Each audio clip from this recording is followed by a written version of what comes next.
Rainbow allrounder exterior paint, বাংলাদেশের আবহাওয়া উপযোগী একমাত্র পেইন্ট। স্বাগত নিউজ 24 সংবাদের সাথে আছি রাশেদ ইমাম। দেখছিলেন শিরোনাম, এবারে বিস্তারিত। মদতদাতাদের তালিকা দিচ্ছেন রিমান্ডে থাকা রিজেন্ট মালিক মোহাম্মদ শাহেদ। শিগগিরই তার পৃষ্ঠপোষকদের নাম প্রকাশ করবে আইন শৃঙ্খলা বাহিনী। তারা জানিয়েছে, রিমান্ডে করোনার ভুয়া রিপোর্ট দেওয়ার বিষয় স্বীকার করেছে প্রতারণার অর্ধশতাধিক মামলায় গ্রেফতার শাহেদ। তার প্রতারণার বিষয়ে তথ্য দিতে হটলাইন চালু করেছে র্যাব। শাহেদের মামলা ডিবি থেকে র্যাবে হস্তান্তরের জন্য স্বরাষ্ট্র মন্ত্রণালয়ে আবেদনও করা হয়েছে। বিস্তারিত দেখুন মৌ খন্দকারের প্রতিবেদনে। একে একে বেরিয়ে আসছে রিজেন্ট মালিক মোহাম্মদ শাহেদের অপকর্ম।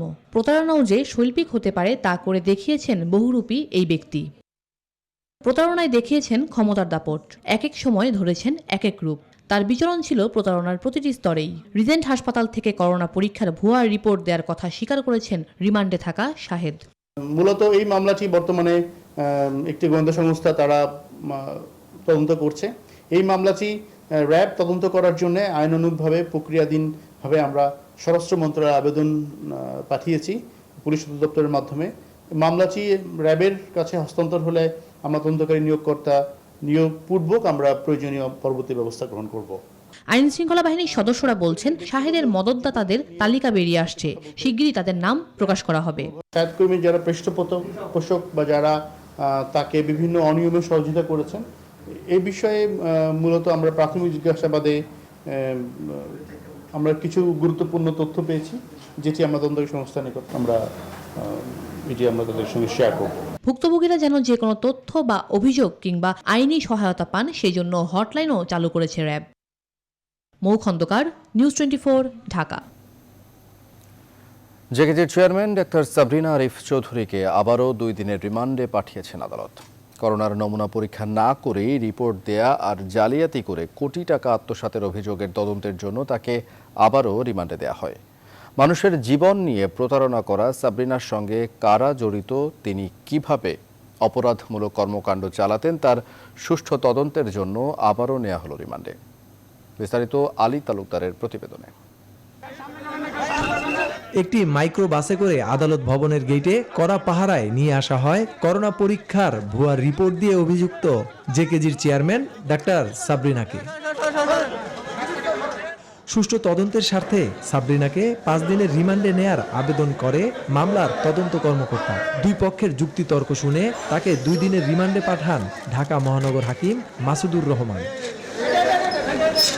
সাবরিনার রিমান্ডের বিষয়ে সাংবাদিকদের বিস্তারিত জানান রাষ্ট্রপক্ষ ও আসামি পক্ষের আইনজীবীরা।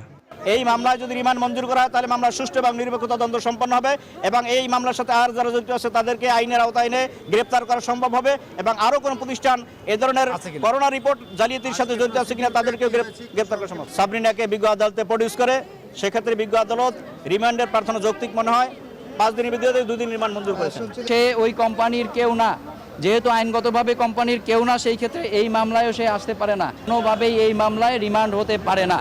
এর আগে সাবরিনাকে গত 13 জুলাই 3 দিনের রিমান্ডে নেওয়া হয়। জিজ্ঞাসাবাদে ভুয়া রিপোর্টের বিষয়ে তিনি বিভিন্ন তথ্য দেন বলে জানা গেছে। আলী তালুকদার, নিউজ 24, ঢাকা। শাহেদ সাবরিনাদের এমন উত্থানে রাজনীতি একমাত্র সংকট নয়, এর পেছনে অর্থনৈতিক অস্থিরতা আর সামাজিক নানা অনুষঙ্গ গভীরভাবে জড়িত।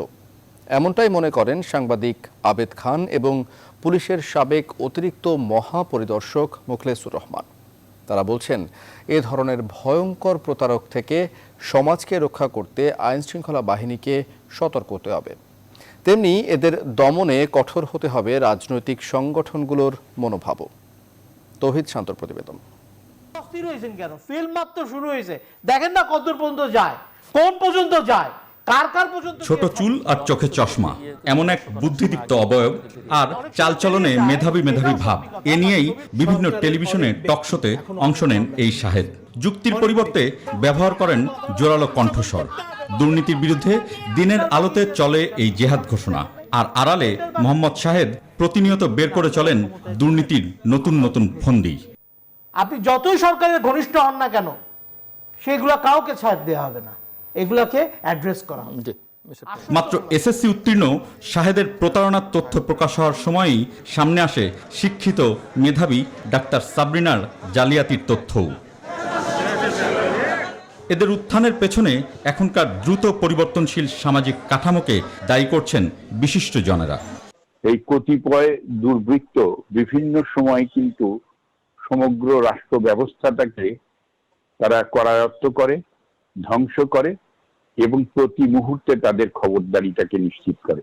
এখন এই দুর্বৃত্তকে কিভাবে দমন করা হবে কিংবা সুশাসন ভাবে কতখানি নিশ্চিত করা যাবে তার উপরে নির্ভর করে দুর্বৃত্ত দমনের বিষয়টি। পুলিশ তাকে ধরেছে, পুলিশ তার ব্যবস্থা নিয়েছে। তো এরকম কিন্তু বিভিন্ন সময়ে বিভিন্ন ব্যক্তিবর্গের অনেকগুলো মামলা কিন্তু থাকে। মানুষের স্বাস্থ্য নিয়ে এমন প্রতারণা বন্ধ করতে সর্বোচ্চ কঠোর ব্যবস্থা নেওয়ার পরামর্শও এই বিশিষ্ট নাগরিকদের। খাদ্য এবং জনস্বাস্থ্য হানি করে এই ধরনের পরিস্থিতির কিন্তু আমাদের অতিবাহিত করতে হচ্ছে। তো এই সমস্ত ক্ষেত্রে অবশ্যই গুরুত্বের সাথে এগুলো নেওয়া হচ্ছে। এই জটিলতাকে যদি আইনের এই ফাঁকফোকরটাকে আমরা যদি বন্ধ না করতে পারি তাহলে কিন্তু এই সমস্যার সমাধান হবে না। নতুন নতুন শাহেদ, নতুন নতুন সাবরিনা, নতুন নতুন মানুষ এরা তৈরি হবে। এই প্রতারকদের কঠোর শাস্তি এখনই দৃশ্যমান করা না গেলে আগামীতে দ্বিগুণ চারগুণ চতুর এমন আরো শাহেদ আর আরো অনেক সাবরিনার জন্ম হওয়ার আশঙ্কা থেকে যায়, এই মত দিচ্ছেন এই বিশেষজ্ঞরা।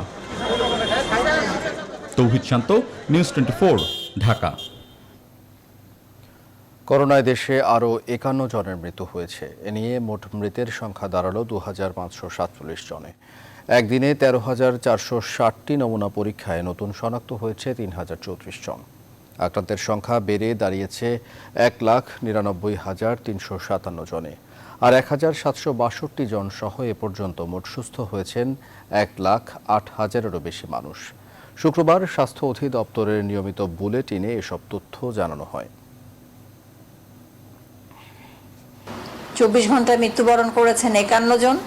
এ পর্যন্ত মৃত্যুবরণ করেছেন 2,547 জন। শনাক্ত বিবেচনায় মৃত্যুর হার 1.28%। 24 ঘন্টায় সুস্থ হয়েছেন 1,762 জন। এ পর্যন্ত সুস্থ 1,08,725 জন। শনাক্ত বিবেচনায় সুস্থতার হার 54.54%।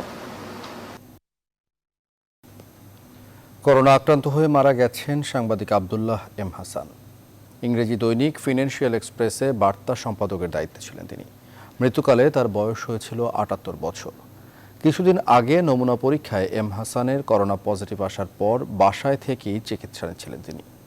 অবস্থার অবনতি হলে হাসপাতালে ভর্তি করা হয় তাকে। সন্ধ্যা 6:45টার দিকে সেখানেই তিনি মৃত্যুবরণ করেন। ফিনান্সিয়াল এক্সপ্রেস ছাড়াও বাংলাদেশ টাইমস ও ইন্ডিপেন্ডেন্ট সহ অনেক পত্রিকায় সাংবাদিকতা করেছেন আব্দুল্লাহ এম হাসান।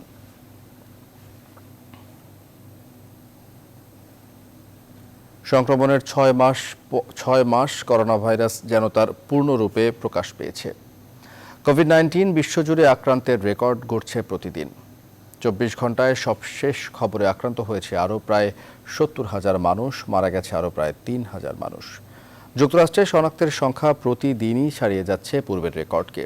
যদিও 37 লাখের বেশি আক্রান্তের দেশটি প্রাণহানি কমিয়ে এনেছে অনেকটাই। ব্রাজিলে এরই মধ্যে 20 লাখ ছাড়িয়ে গেছে সংক্রমিতের সংখ্যা। ভারতে 24 ঘন্টায় সংক্রমণ কমেছে প্রায় 4,000। দেশটিতে নতুন করে আক্রান্ত 31,612 জন। মৃত্যু ঘটেছে 664 জনের। এসবের বাইরেও জাপান, অস্ট্রেলিয়াতেও নতুন করে সংক্রমণ ছড়াচ্ছে করোনা ভাইরাস। করোনামুক্ত ঘোষণার পর নিউজিল্যান্ডেও গত 24 ঘন্টায় একজন নতুন রোগী পাওয়া গেছে। করোনা মহামারী রোধে দ্রুত ব্যবস্থা নেওয়ার জন্য জাতিসংঘ G20ভুক্ত দেশগুলোর প্রতি আহ্বান জানিয়েছেন। একই সঙ্গে রেকর্ড $1,300 কোটি ত্রাণ সহায়তার জন্য তহবিল গঠনের আবেদন জানিয়েছে জাতিসংঘ।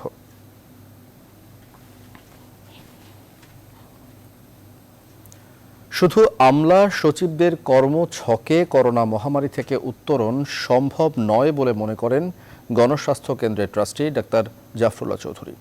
তিনি বলছেন, এই দায়িত্ব একা সরকারের নয়, বিএনপি সহ অন্য রাজনৈতিক দলগুলোকেও এগিয়ে আসতে হবে আন্তরিকতা নিয়ে।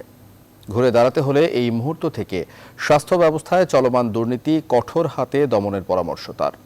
সেই সঙ্গে প্রয়োজন রাজনৈতিক সম্পৃক্ততা এবং রাজনৈতিক সিদ্ধান্ত। তৌহিদ শান্তর আরেকটি প্রতিবেদন। করোনার বিরুদ্ধে যুদ্ধে নেমেছেন, আর সেই সঙ্গে দুর্নীতির বিরুদ্ধেও। আক্রান্ত হয়েছেন করোনায়। কোভিড-19 ভাইরাস এখন নেগেটিভ, কিন্তু এখনো পুরোপুরি সুস্থ নন। এই যে এই ডিপার্টমেন্টটা আছে, এরপরও ছুটে যান মোহাম্মদ নাসিমকে বিদায় জানাতে, ছুটে যান শাহজাহান সিরাজকে দাফন করতে। যখন করোনা ভাইরাস আতঙ্কে এই দুই নেতার শেষ বিদায়ের অনুষ্ঠানে নিজের দলের অনেক সহকর্মী দূরে দূরে থেকেছেন। ৮০ বছরের এই মানুষটির বিপুল প্রাণ প্রাচুর্য এখনও তাকে তরুণ মুক্তিযোদ্ধাদের মতোই বাঁচিয়ে রেখেছে। একজন মুক্তিযোদ্ধা, একজন চিকিৎসক, একজন সমাজসেবক। এসব পরিচয়কে গুরুত্ব দেন না তিনি। বলেন, রাজনীতি আর রাজনৈতিক সিদ্ধান্ত ছাড়া গণমানুষের সমস্যার সমাধান হয় না। বিএনপি তাদের স্ট্যান্ডিং উপদেষ্টা কমিটির সবাই অর্থমন্ত্রীর বক্তব্য নিবিড়ভাবে পড়ে সুষ্ঠু সুপারিশ জ্ঞাত না করে ভুল করছেন। খালি সমালোচনা করে লাভ নাই, দেশকে তো বাঁচাতে হবে। এটা কেবল হাসিনার দায়িত্ব না, খালেদা জিয়ারও। জাতীয় ঐক্যফ্রন্টের সাংসদরা মুখে কুলো বেঁধেছেন। পলিটিক্স ছাড়া পরিবর্তন হবে না। করোনা ভাইরাস থেকে দেশ বাঁচাতে সকলকে একসঙ্গে মাঠে নামার আহ্বান জানান জাফরুল্লাহ চৌধুরী। আওয়ামী লীগের প্রতি আমার পরামর্শ, হাসিনা প্লিজ আপনার পুরানো লোকগুলিকে আবার ডাইকা নেন। আর খালেদা জিয়ারে বলি, এখন তো বাইরে আছেন, অন্ততপক্ষে মিনিমাম 5 জন ইয়াং স্ট্যান্ডিং কমিটিতে লোক ঢুকান, 10 জন। সেই সঙ্গে পাশ হওয়া নতুন বাজেটে রেশনিং ব্যবস্থা সংযুক্ত করার পরামর্শ দেন তিনি। আজকে 2 কোটি নিম্নবিত্তকে আমার 6 মাস টার্গেট করতে হবে। কেন 6 মাস? 6 মাসে আমার নতুন খাবার চলে আসবে। আবার 1 মাসের পুরা খাবার হয়ে যায় পরিবারের, এবং পুষ্টিকর খাবার। 200 টাকার ওষুধ ওই যে বললাম, দৈনন্দিন রোগ শক্ত আছে, খাইটা গেছে। সকলকে নিয়ে সম্মিলিত প্রয়াসের সঠিক সিদ্ধান্ত নিয়ে এগোলে করোনা ভাইরাস থেকে পরিত্রাণ সম্ভব বলেও আশাবাদী এই মুক্তিযোদ্ধা। আমার দরকার এই ছোট একটা মেশিন, মানুষকে সাহস দেওয়া। সঙ্গে সঙ্গে আমার দরকার সরকারের অনেক ভালো ভালো জিনিস আছে, এগুলির বেটার ইউটিলাইজেশন। তৌহিদ শান্ত, নিউজ 24, ঢাকা। টাঙ্গাইলের মধুপুরে উদ্ধার করা হয়েছে একই পরিবারের 4 জনের লাশ। প্রাথমিক জিজ্ঞাসাবাদের জন্য 3 জনকে আটক করেছে পুলিশ। আর খুলনার খানজাহান আলী থানার মশিয়ালী এলাকায় গোলাগুলি ও গণপিটুনির ঘটনায় মৃতের সংখ্যা বেড়ে দাঁড়িয়েছে 4 জনে। এছাড়া রাজশাহীর মোহনপুরের চাঁদপুর গ্রামে মুক্তার আলী নামে এক স্কুল ছাত্রকে কুপিয়ে হত্যা করেছে দুর্বৃত্তরা। বিস্তারিত ডেস্ক রিপোর্টে। পরিবার পরিজন নিয়ে টাঙ্গাইলের মধুপুর উপজেলার সরকারপাড়া এলাকায় থাকতেন স্থানীয় রিকশা ভ্যান ব্যবসায়ী গনি মিয়া। 2-3 দিন ধরেই বাড়িটি তালাবদ্ধ। শুক্রবার ভোরে গনি মিয়ার শাশুড়ি এসে বাইরে থেকে তালা লাগানো দেখে ডাকাডাকি করে কোনো সাড়া শব্দ না পেয়ে এলাকাবাসীর সহায়তায় তালা ভেঙে ভেতরে 4 জনের লাশ দেখতে পান। ছেলে মাছেরা, নাতিন মাছেরা, ছেলের বউ মাছেরা, 8 নাতিন মেয়ে মারছে। যা হারাইছে তা আমি পাবো না, কিন্তু যারা অন্যায় করছে তারা জানে বিচার হয়। নিহতরা হলেন আব্দুল গনি, তার স্ত্রী কাদিরন, ছেলে তাজেল ও শিশু সাদিয়া। খবর পেয়ে ঘটনাস্থল থেকে নিহতদের লাশ উদ্ধার করে ময়না তদন্তের জন্য মর্গে পাঠায় পুলিশ। যেহেতু 4 জনের মৃত্যুবরণ করেছে, ডিসিজ তো আর কথা বলতে পারতেছে না, সুতরাং আমরা তদন্ত করে বের না করা পর্যন্ত তো এটা বলতে পারতেছি না আসলে একটা ডাকাতি নাকি স্যাম্পল হত্যা করেছে। এদিকে খুলনার খানজাহান আলী থানার মশিয়ালী এলাকায় সংঘর্ষ ও গোলাগুলির ঘটনায় আরও 2 জন নিহত হয়েছেন। খুলনা মেডিকেল কলেজ হাসপাতালে গুলিবিদ্ধ সাইফুল ইসলাম চিকিৎসাধীন অবস্থায় মারা যান। এছাড়া ক্ষিপ্ত এলাকাবাসী প্রতিপক্ষের জিহাদ নামের এক যুবককে পিটিয়ে হত্যা করে। বৃহস্পতিবার রাতেই তাদের মৃত্যু হয়। এ ঘটনায় এখনও ওই এলাকায় উত্তেজনা বিরাজ করছে। আধিপত্য বিস্তারকে কেন্দ্র করে এই সংঘর্ষ। যারা যারা জড়িত সকলকে আমরা গ্রেপ্তার করে দৃষ্টান্তমূলক শাস্তি, আমাদের এই যারা নিহত হয়েছে তাদের স্বজনরা যে দাবি করেছে সেটি আমরা ইনশাল্লাহ পূরণ করব। রাজশাহীর মোহনপুর উপজেলার চাঁদপুর গ্রামে মুক্তার আলী নামে এক স্কুল ছাত্রকে কুপিয়ে হত্যা করেছে দুর্বৃত্তরা। শুক্রবার সকালে নিহত মুক্তার চাঁদপুর গ্রামের জয়নাল আলীর ছেলে। Desk report, news 24। মিরপুর শহীদ বুদ্ধিজীবী কবরস্থানে দাফন করা হয়েছে ঢাকা বিশ্ববিদ্যালয়ের সাবেক উপাচার্য ও রাষ্ট্রবিজ্ঞানী অধ্যাপক এমাজউদ্দিন আহমদকে। এর আগে ঢাকা বিশ্ববিদ্যালয় কেন্দ্রীয় জামে মসজিদ ও কাটাবন জামে মসজিদে জানাজা হয় তার। শুক্রবার সকালে রাজধানীর ল্যাবেইড হাসপাতালে শেষ নিঃশ্বাস ত্যাগ করেন তিনি। প্রখ্যাত এই রাষ্ট্রবিজ্ঞানের মৃত্যু জাতির অপূরণীয় ক্ষতি বলছেন রাজনীতিবিদ ও তার সুরিতরা। মারুফা রহমানকে সাথে নিয়ে আরও জানাচ্ছেন অন্তরা বিশ্বাস। বৃহস্পতিবার দিবাগত রাতে স্ট্রোক করেন রাষ্ট্রবিজ্ঞানী অধ্যাপক এমাজউদ্দিন আহমদ। এরপর তাকে ল্যাব এইডে নেওয়া হয়, সেখানেই শেষ নিঃশ্বাস ত্যাগ করেন তিনি। পরে তার মরদেহ নিজ ভবন কাটাবনে নিয়ে যাওয়া হয়। সেখানে তাকে শ্রদ্ধা জানাতে আসেন বিএনপি মহাসচিব মির্জা ফখরুল ইসলাম আলমগীর ও নেতাকর্মীরা। তিনি বাংলাদেশের স্বাধীনতা, সার্বভৌমত্ব এবং গণতন্ত্রের জন্য তিনি তার লেখনী অব্যাহত রেখেছেন। তার জীবনের সমস্ত কর্মটাই ছিল তার এই বাংলাদেশের জন্য। আমাদের চরম দুর্ভাগ্য যে আমরা আজকে এই ধরনের একজন অভিভাবককে শুধু বিএনপি নয় গোটা জাতি হারালো।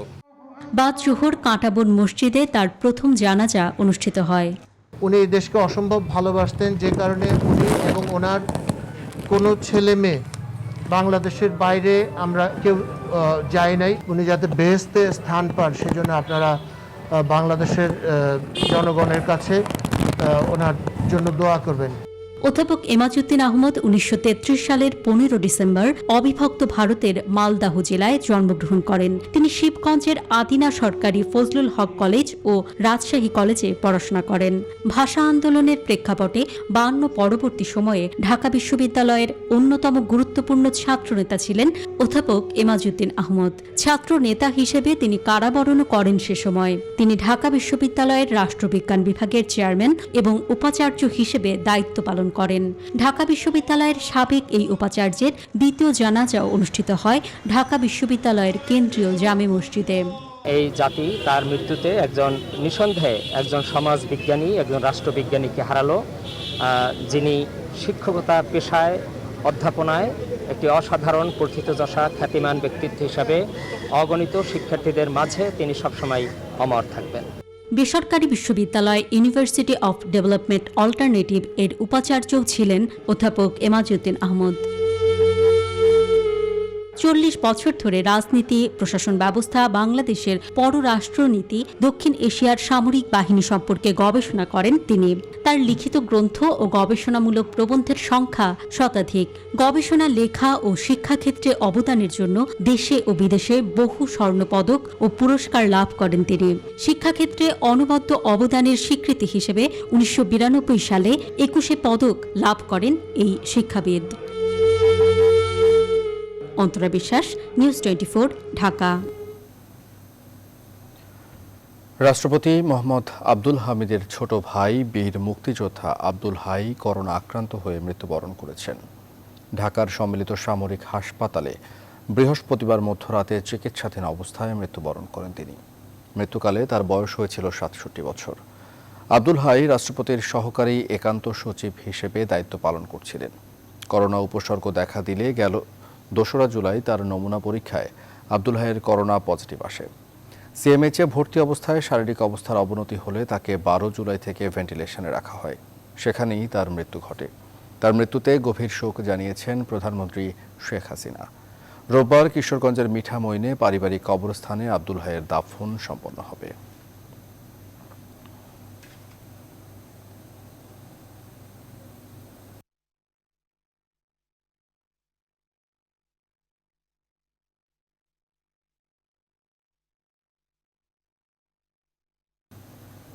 নিউজ 24 সংবাদের সময় হলো বিরতির। আরও সংবাদ নিয়ে ফিরছি, সঙ্গে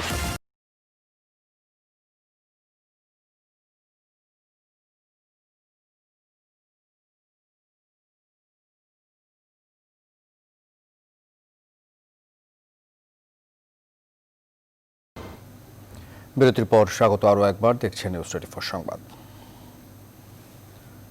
ব্রাহ্মণবাড়িয়া সদর উপজেলায় আসামির ছুরিকাঘাতে আমির হোসেন নামে এক পুলিশের সহকারী উপপরিদর্শক নিহত হয়েছেন। শুক্রবার বিকেল ৫টার দিকে উপজেলার মাছিহাতা ইউনিয়নের চাঁদপুর বাজারে আসামি ধরতে গিয়ে এই ঘটনা ঘটে। পুলিশ জানায়, বিকেল ৫:৩০টার দিকে সদর থানার এএসআই আমির হোসেন এবং এএসআই মনির শঙ্কর চাকমা গ্রেফতারি পরোয়ানার আসামি চাঁদপুর বগাহাটি গ্রামের মামুনকে ধরতে যায়। এ সময় মামুন ধারালো অস্ত্র দিয়ে এএসআই আমির হোসেনের বুকে আঘাত করে পালিয়ে যায়। পরে স্থানীয়রা তাকে গুরুতর আহত অবস্থায় উদ্ধার করে জেলা সদর হাসপাতালে নিয়ে আসলে চিকিৎসক তাকে মৃত ঘোষণা করে।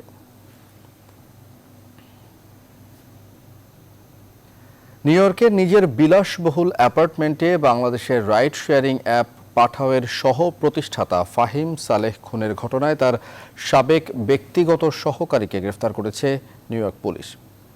নৃশংস হত্যাকাণ্ডের সঙ্গে ফাহিমের সাবেক ব্যক্তিগত সহকারী তাইরিজি ডেভন হাসপিলের যোগসূত্র পেয়েছে পুলিশ। হাসপিল ফাহিমের কাছ থেকে বড় অঙ্কের অর্থ চুরি করেছে। মার্কিন সংবাদ মাধ্যম নিউ ইয়র্ক টাইমস মামলার অগ্রগতির বিষয়ে অবহিত হওয়া দুই কর্মকর্তার বরাতে জানিয়েছে, স্থানীয় সময় শুক্রবার সকালে হাসপিলকে গ্রেফতার করা হয়। যুক্তরাষ্ট্রের নিউ ইয়র্কে নিজ অ্যাপার্টমেন্টে হত্যার শিকার ফাহিম সালের শরীরে বেশ কয়েকটি ছুরিকাঘাতের চিহ্ন পাওয়া গেছে। মূলত ঘাড় ও কাঁধে ছুরির আঘাতের কারণে তার মৃত্যু হয়েছে বলে জানিয়েছে ময়নাতদন্ত প্রতিবেদন।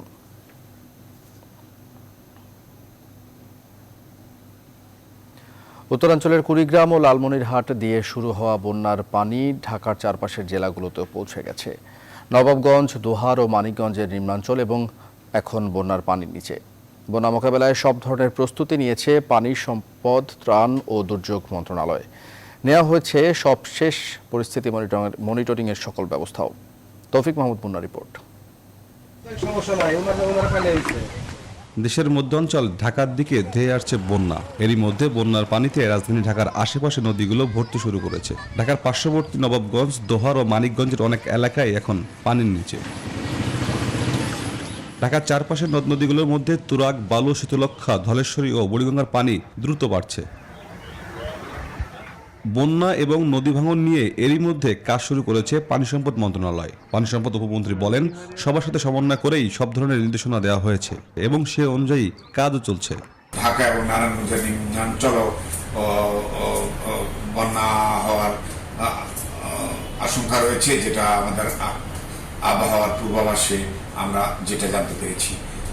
আমরা পানি সম্পদ মন্ত্রণালয় এবং পানি উন্নয়ন বোর্ড বন্যা এবং নদী ভাঙনকে সামনে রেখে সর্বাত্মক প্রস্তুতি নিয়ে এই সকল জেলাগুলোতে আমাদের কর্মকর্তারা মাঠ পর্যায়ে আছেন। জেলা প্রশাসনের সাথে সমন্বয় করে তারা কাজ করছেন। আমরাও সার্বক্ষণিক মনিটরিং করছি।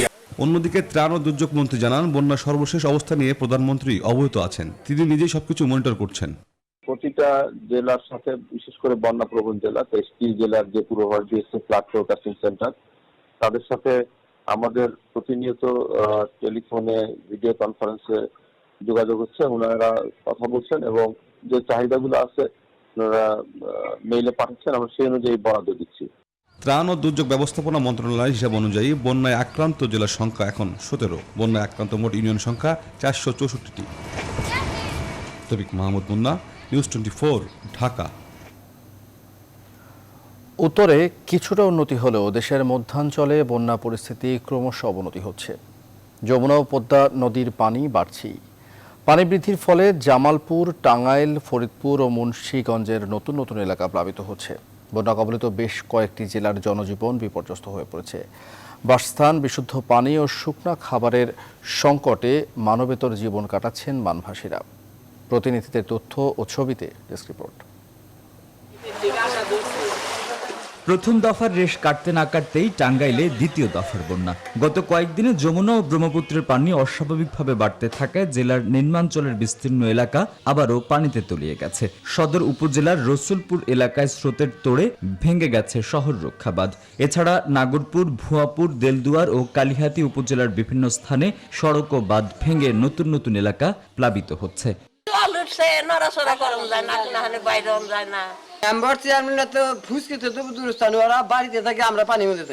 সিরাজগঞ্জে বন্যা পরিস্থিতির চরম অবনতি হয়েছে। এখানকার বিভিন্ন পয়েন্টে যমুনার পানি বিপদসীমার উপর দিয়ে প্রবাহিত হচ্ছে। এতে জেলার 6টি উপজেলার 35টি ইউনিয়নের 216টি গ্রাম তলিয়ে গেছে। পানিবন্দী হয়ে পড়েছে এসব এলাকার প্রায় 2 লক্ষ মানুষ। গরু বাছুর নেওয়া অসহায়, আমরা হাঁস মুরগি, গরু ছাগল কোথায় যাবো? খাইবার নেই গা, মেম্বার চেয়ারম্যান দেখতে পারেছে না। আত্রাই নদীর বন্যা নিয়ন্ত্রণ বাঁধ ভেঙে নওগাঁর মান্দা ও আত্রাই উপজেলার 6টি ইউনিয়নের অন্তত 30টি গ্রাম প্লাবিত হয়েছে। ফরিদপুরে পদ্মা, মধুমতি ও আড়িয়ালখাঁ সহ অন্যান্য নদ নদীর পানি বৃদ্ধির ফলে সদরপুর, চরভদ্রাসন, আলফাডাঙ্গা উপজেলার বন্যা পরিস্থিতির অবনতি হয়েছে। পদ্মার পানিতে প্রতিনিয়ত প্লাবিত হচ্ছে মুন্সিগঞ্জের নতুন নতুন এলাকা। নদী সংলগ্ন টুঙ্গিবাড়ি, লৌহজং ও শ্রীনগর উপজেলার বেশ কয়েকটি ইউনিয়ন পানিতে তলিয়ে গেছে। গ্রামীণ সড়ক পানিতে তলিয়ে ব্যাহত হচ্ছে স্বাভাবিক যোগাযোগ। হাট বাজার রান্না বান্না কোনো ব্যবস্থা নেই। আজকে 8 দিন ধরে আমরা এই অবস্থা, কি অবস্থায় থাকুন, কই থাকুন। কুড়িগ্রামে বন্যা পরিস্থিতি অনেকটা অপরিবর্তিত রয়েছে, তবে তিস্তা, ধরলা ও ব্রহ্মপুত্রের পানি কমতে থাকায় রংপুর এবং লালমনিরহাটে বন্যা পরিস্থিতির কিছুটা উন্নতি হয়েছে। খুব কষ্টের হিসেবে আমরা চলতেছি, আমাদের ব্যবসা বাণিজ্য চলতেছে না। তার মধ্যে হচ্ছে যে বন্যা পানি দিয়ে ভর্তি, আমরা তো কোথাও যেতে পারি না, হাট বাজার করতে পারি না। এদিকে সুরমা ও কুশিয়ারা সহ অন্যান্য নদ নদীর পানি কমায় সুনামগঞ্জ ও সিলেট সহ পূর্বাঞ্চলের বন্যা পরিস্থিতি অনেকটা উন্নতির দিকে। Desk report, news 24।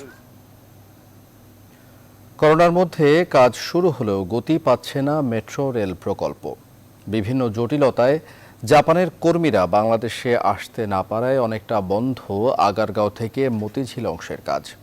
প্রকল্পের ব্যবস্থাপনা পরিচালক বলছেন, নির্দিষ্ট সময়ে প্রথম মেট্রো রেলের কাজ শেষ করা এখন বড় চ্যালেঞ্জ তাদের সামনে। প্লাবন রহমান জানাচ্ছেন বিস্তারিত। অনেক দিন পর কর্মযজ্ঞের এমন ছবি মিলছে মেট্রো রেল প্রকল্প এলাকায়। স্বাস্থ্যবিধি মেনে স্বল্প পরিসরে চলছে কাজ। করোনার প্রভাবে প্রায় 2 মাসেরও বেশি বন্ধ ছিল এই মেগা প্রকল্পের কাজ। এরই মধ্যে মেট্রো রেল প্রকল্পের সঙ্গে সংশ্লিষ্ট 60 জনের বেশি কর্মীর শরীরে করোনা শনাক্ত হয়েছে। সে কারণে 2 দফা টেস্ট করেই শ্রমিকদের ফেরানো হচ্ছে কাজে। সোশ্যাল ডিস্টেন্স মেনটেন করে যতটুকু সাবধানতার সহিত আমরা কাজ করার জন্য, আমরা যারা এখানে কাজ করতেছি সবাই করোনা নেগেটিভ। উত্তরা থেকে মতিঝিল 20.1 কিলোমিটার দীর্ঘ রুটে কাজ চলছে মাত্র কয়েক জায়গায়। ঢাকা বিশ্ববিদ্যালয় এলাকায় শুরু হচ্ছে মেট্রোর স্টেশন নির্মাণ কাজ। করোনা পরিস্থিতির মধ্যে এভাবে কর্মতৎপরতা বাড়ানোর চেষ্টা করছে মেট্রো রেল কর্তৃপক্ষ, যদিও এখন পর্যন্ত সব শ্রমিক যোগ দিতে পারেনি কাজে। একই সঙ্গে পুরো গতিতেও চলতে পারছে না কাজ। কর্তৃপক্ষ বলছে, বর্তমান বাস্তবতায় করোনার সঙ্গে তাল মিলিয়ে চলার বিকল্প নেই। তারপরও প্রত্যাশা, সামনের সময়গুলোতে ধীরে ধীরে বাড়বে প্রকল্পে কাজের গতি। করোনার প্রভাব শুরুর সময় মেট্রো রেলের জাপানি শ্রমিকরা দেশে ফেরেন, কিন্তু এখনও তারা ফিরতে পারেননি বাংলাদেশে, যোগ দিতে পারেননি কাজে। সে কারণে বন্ধ আগারগাঁও থেকে মতিঝিল অংশের কাজ। জাপান সরকারের একটা এমবার্গো আছে যে জাপানিজরা এই মুহূর্তে বাংলাদেশে আসতে পারবে না। ওনারা এখানে না আসা পর্যন্ত কিন্তু এই অংশটা, অর্থাৎ আগারগাঁও থেকে বাংলাদেশ ব্যাংক পর্যন্ত যে অংশটা, এই অংশটার কাজ আমরা পুরোদমে এই মুহূর্তে শুরু করতে পারছি না। তথ্য বলছে, দেশের প্রথম মেট্রো রেল প্রকল্পের সার্বিক অগ্রগতি 46 ভাগ। তবে উত্তরা থেকে আগারগাঁও অংশে পূর্ত কাজ শেষ 76 ভাগ। যদিও 2021 সালের ডিসেম্বরে উত্তরা থেকে মতিঝিল অংশে মেট্রো চালুর লক্ষ্য কর্তৃপক্ষের। যদি ধরুন 5-6 মাসের একটা বিষয় হয় তাহলে কিন্তু আমরা কভার করতে পারবো, কিন্তু যদি এই করোনা পরিস্থিতিটা যদি লম্বা হয়ে যায়, এটা যদি প্রলংড হয়ে যায়, সেই ক্ষেত্রে আমাদের এটা একটা বড় চ্যালেঞ্জ হয়ে দাঁড়াবে। তবে এখনো অজানা কবে পুরো গতি ফিরবে প্রকল্প এলাকায়। সেজন্য অপেক্ষা করতে হচ্ছে করোনা পরিস্থিতির উন্নতির উপর। প্লাবন রহমান, নিউজ 24, ঢাকা। এবারে ফার্স্ট সিকিউরিটি ইসলামী ব্যাংক অর্থ বাণিজ্যের সংবাদ।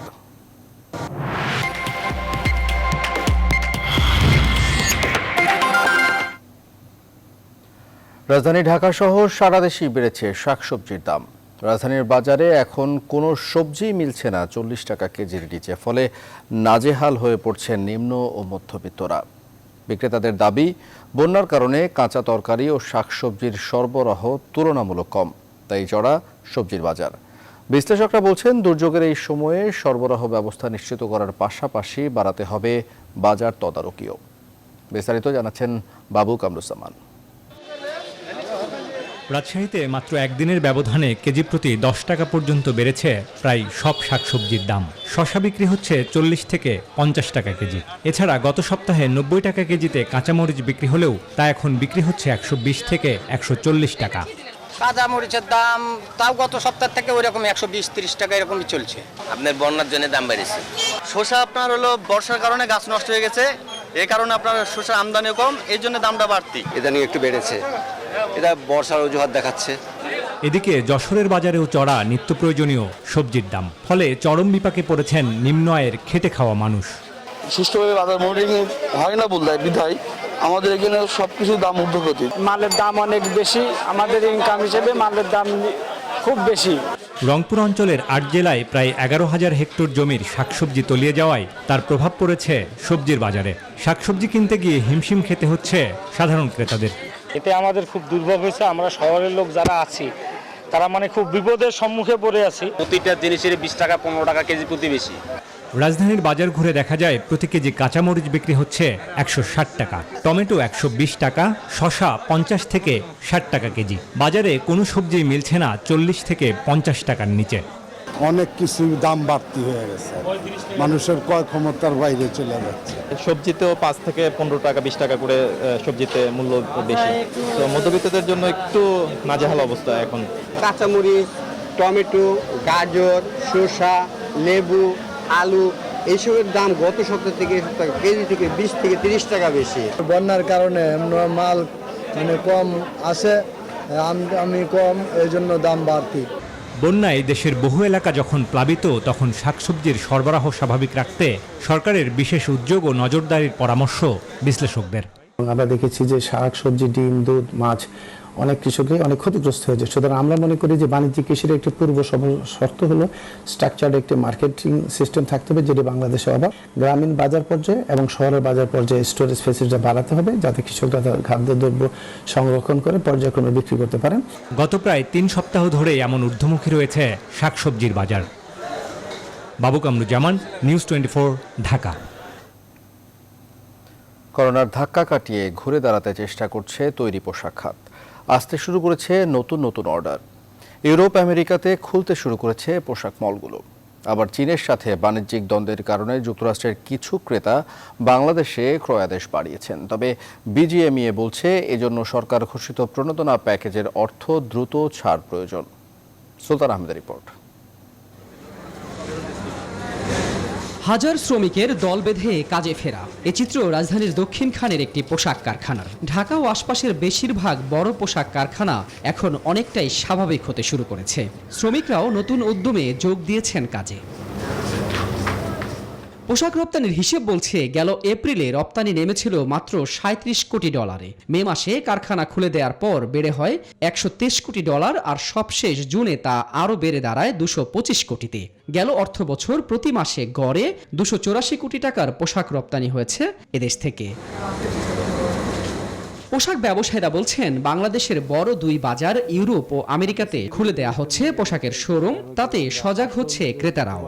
এত বড় একটা মহামারীর পরে যখন আপনি মার্কেটটা খুলে দেবে, আমার কাছে মনে হচ্ছে ওরা হয়তো পুরানা যে গার্মেন্টসগুলো আছে ওরা যদি ডিস্ট্রয় করে দেয় আর নতুন করে কেনা শুরু করে, তাহলে কিন্তু আমার মনে হয় মার্কেটটা আবার আগের পর্যায়ে চলে আসবে। আমেরিকান মার্কেটটা আমাদের ডেইলি ইনকোয়ারি আসতেছে, বিজনেসে প্লেস করতেছে।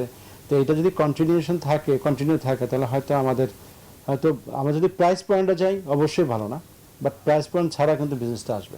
তৈরি পোশাক মালিকদের সংগঠন বিজিএমই এর মতে ঘুরে দাঁড়াতে সব পক্ষকে এক হয়ে কাজ করতে হবে।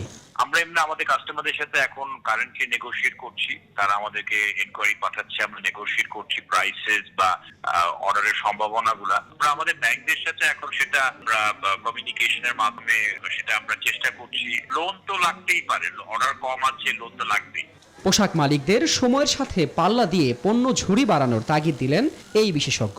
সনাতনী যে সমস্ত পণ্য রয়েছে সেগুলোর পাশাপাশি নতুন করে যুক্ত হয়েছে বিভিন্ন ধরনের স্বাস্থ্যগত পণ্য, যেটি বেশ আশার দিক। এখানে আয়ের সক্ষমতা যেমন বেড়েছে, সেই ভিত্তিতে তাদের শ্রমিকদের মজুরি দেবার সক্ষমতা বেড়েছে আগের মাসগুলোর তুলনায়। তার মতে করোনা পরবর্তী সময়ে আরো ভালোভাবে ঘুরে দাঁড়াতে পারে পোশাক খাত, তাই এখন থেকেই সেই প্রস্তুতি নেয়ার পরামর্শ সিপিডির এই গবেষকের। সুলতান আহমেদ, নিউজ 24, ঢাকা। সংবাদে নিচ্ছে আরও একটি বিরতি, সঙ্গে থাকুন।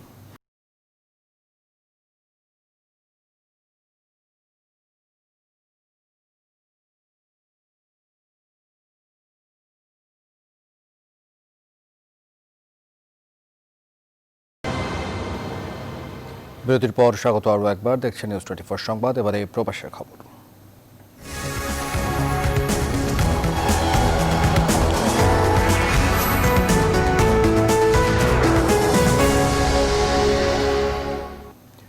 রাশিয়ার করোনা সংক্রমণ ও দেশটিতে তৈরি ভ্যাকসিনের সবশেষ খবর নিউজ 24-কে জানিয়েছেন ডাক্তার ইব্রাহিম ইসলাম।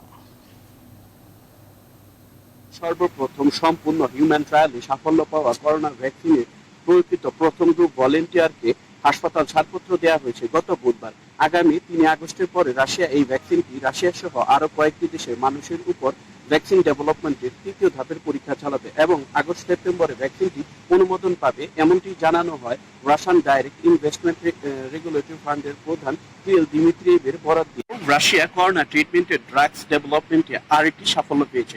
রাশিয়ার এরোস্লাভল শহরের আর ফার্ম নামে কোম্পানির ফ্যাক্টরিতে উৎপাদিত করোনা ড্রাগসটি সরাসরি ভাইরাসের আরএনএ রেপ্লিকেশনের বিরুদ্ধে কাজ করে করোনা ভাইরাস ধ্বংস করে। এটি রাশিয়ার স্বাস্থ্য মন্ত্রণালয়ের অনুমোদিত তৃতীয় ড্রাগ হিসেবে স্বীকৃতি পেল। এছাড়া পূর্বে 29 মে অ্যাভিফাভির এবং 5 জুন লেভিলিমাপ নামে ড্রাগটি ন্যাশনাল গাইডলাইনের অন্তর্ভুক্ত করা হয় এবং ইতিমধ্যে রাশিয়াতে উৎপাদিত এভিফাভির কিনতে কলম্বিয়া, ব্রাজিল, মেক্সিকো, সৌদি আরব সরকার সহ 50টিরও বেশি দেশ আগ্রহ প্রকাশ করেছে বলে সংবাদ মাধ্যমে জানানো হয়।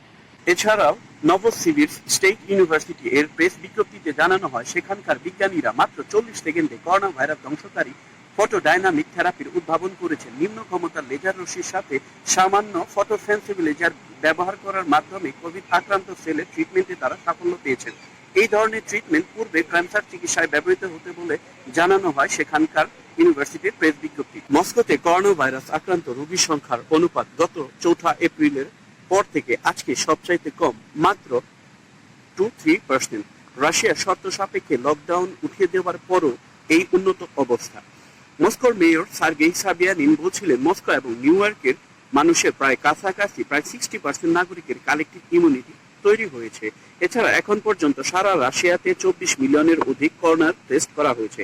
মস্কোর ডেপুটি মেয়র অ্যানাস্টেসিয়া রাকোভা গতকাল ঘোষণা করেন এখন থেকে প্রতিদিন বিনামূল্যে প্রায় 70,000 নাগরিককে RT-PCR টেস্ট করতে পারবেন।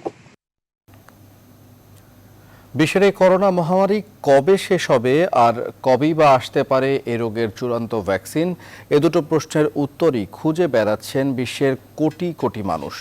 আর প্রশ্ন দুটো যে একে অন্যের সাথে ওতপ্রোতভাবে জড়িত এমনটাও আজ করতে পারছেন অনেকেই। কার্যকর ভ্যাকসিন এলেই নির্মূল করা যাবে এ ভয়াবহ রোগ শুরু থেকেই এমন ধারণা করা হচ্ছিল। তবে প্রতিষেধকের আবিষ্কারক দেশ যদি ক্ষতিগ্রস্ত দেশের টিকা সরবরাহে বাধা দেয় তবে নিজেরাও রোগটি থেকে পরিপূর্ণভাবে আশঙ্কামুক্ত হবে না বলেই সতর্কবার্তা দিচ্ছেন গবেষকরা। নিবিড় আমিনের ডেস্ক রিপোর্ট। চলতি বছরের শুরু থেকেই প্রতিদিনই আক্রান্ত ও মৃতের খবর পেতে পেতে বিশ্ববাসী আজ ক্লান্ত। প্রাণঘাতী রোগ থেকে মুক্তি চায় সবাই, সেই সাথে সংক্রমণের ভয় নিয়ে যাতে আর বাঁচতে না হয় সেজন্য একটি কার্যকরী ভ্যাকসিনের খবর শুনতেও উন্মুখ বিশ্ববাসী। কবে হবে এই আতঙ্কের অবসান, তার কাঙ্ক্ষিত কিছু প্রশ্নেরই উত্তর দিলেন London school of hygiene and tropical মেডিসিনের অধ্যাপক মার্ক জিট। আলোচিত এই রোগ বিশেষজ্ঞের মতে ভ্যাকসিন আবিষ্কার না হওয়া পর্যন্ত পুরোপুরি থামানো যাবে না স্থানীয় সংক্রমণ, কিন্তু খুব শিগগিরই ভ্যাকসিন তৈরির বিষয়ে আশাবাদী জিট। তবে কোনো দেশ ভ্যাকসিন আবিষ্কার করে ফেললেও অন্য দেশের সাথে তা ভাগাভাগি করার ক্ষেত্রে দেখা দিতে পারে অনীহা, এমন আশঙ্কার কথাও জানিয়েছেন তিনি। জিটের মতে প্রতিষেধক আবিষ্কার করলেই শতভাগ ঝুঁকিপূর্ণ হতে পারবে না কোনো দেশ। সারা বিশ্বে সমানভাবে ভ্যাকসিন পৌঁছে দিলেই কেবল শেষ হবে এই ভাইরাস, আর সেক্ষেত্রেও প্রত্যেকটি দেশকে সমবেত হবার আহ্বান জানিয়েছেন তিনি।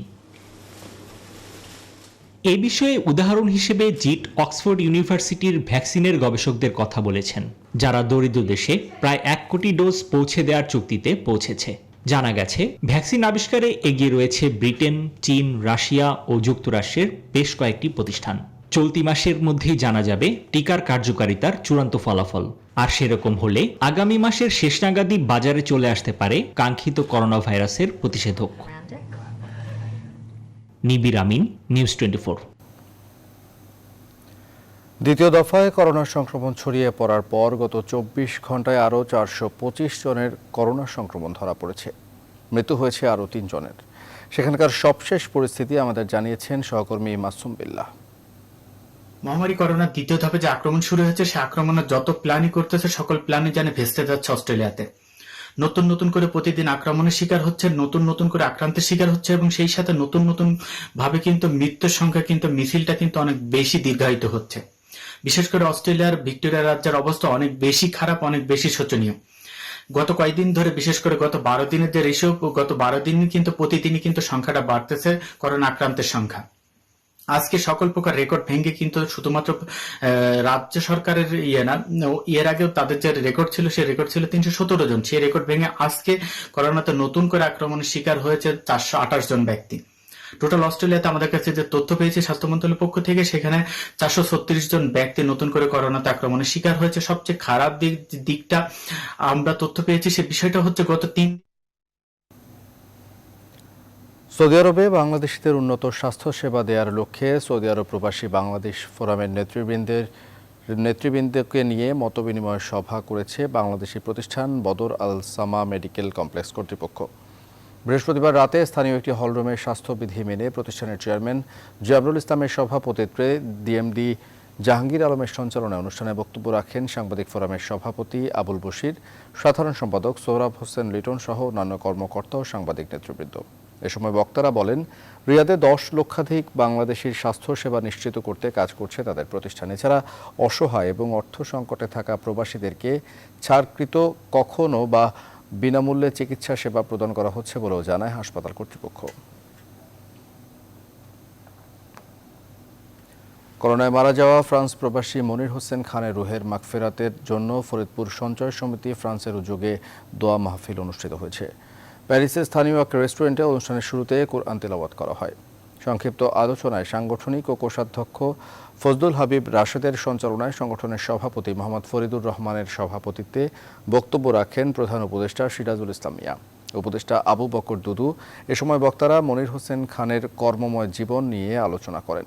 পরে বিশেষ মোনাজাতে মনির হোসেন সহ করোনাকালে বিশ্বে নিহত সকলের রুহের মাগফিরাত কামনা করা হয়। মোনাজাত পরিচালনা করেন বাংলাদেশ কমিউনিটি মসজিদের খতিব মাওলানা আহমেদুল ইসলাম।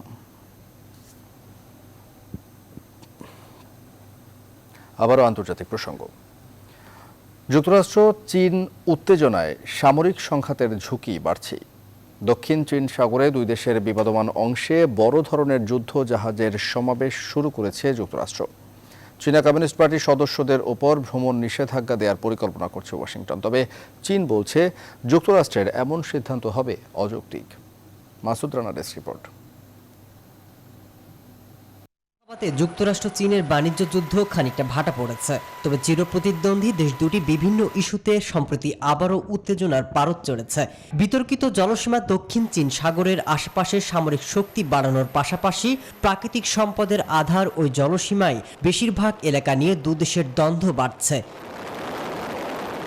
এরই মাঝে দক্ষিণ চীন সাগরে যুক্তরাষ্ট্রের বিমানবাহী জাহাজ অনুশীলন চালাচ্ছে। শুক্রবার নিয়োজিত যুদ্ধজাহাজে রয়েছে 12,000-এর বেশি সেনা সদস্য, 120টিরও বেশি বিমান মোতায়েন করা হয়েছে। এমনকি ওই জলসীমার বেশিরভাগ এলাকাকে বেইজিংয়ের মালিকানার দাবিও খারিজ করে দিয়েছে ওয়াশিংটন।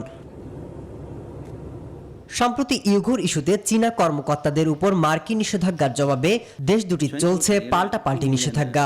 এবার ক্ষমতাসীন দল কমিউনিস্ট পার্টির সব সদস্যের উপর ভ্রমণ নিষেধাজ্ঞা জারির কথা ভাবছে যুক্তরাষ্ট্র। এরই মাঝে এ আদেশের একটি খসড়া তৈরি করেছে ট্রাম্প প্রশাসন। তবে বেইজিং বলছে এমন সিদ্ধান্ত হলে তা হবে বেশ খামখেয়ালি আর অযৌক্তিক। এটি চীনা জনগণের সাথে প্রকাশ্য বিরোধিতা। এটি খুব অযৌক্তিক সিদ্ধান্ত। তবে বেইজিংকে এগিয়ে যেতে বাধা দেওয়ার কোনো শক্তি নেই। বাণিজ্য বিতর্ক থেকে শুরু করে করোনা ভাইরাস মহামারী কিংবা হংকং ইস্যু, সব মিলিয়ে দুটি দেশ যখন বিবাদে জড়িয়ে পড়ছেন, পর্যবেক্ষকরা আশঙ্কা করছেন উত্তপ্ত এই অবস্থায় দেশ দুটির মধ্যে সামরিক সংঘাতের ঝুঁকি বাড়ছে। মাসুদ রানা, নিউজ 24। এবারে খেলার খবর। ম্যানচেস্টার টেস্টে ওয়েস্ট ইন্ডিজের বিপক্ষে 469 রানের বড় সংগ্রহ করে ইনিংস ঘোষণা করেছে ইংল্যান্ড। জবাবে 1 উইকেটে 32 রান নিয়ে দ্বিতীয় দিনের খেলা শেষ করেছে ওয়েস্ট ইন্ডিজ। 3 উইকেটে 207 রান নিয়ে দিন শুরু করা এই দুই ব্যাটসম্যান প্রথম সেশনেই তুলে নেন শতক। সিবলে 120 রানে চেজের শিকার হয়ে ফিরলেও স্টোকস ঠিকই ছুটছিলেন ডাবল সেঞ্চুরির দিকে, কিন্তু দুর্ভাগ্য ব্যক্তিগত 176 রানে রোচের বলে উইকেটের পেছনে ক্যাচ দিয়ে ফেরেনি অলরাউন্ডার।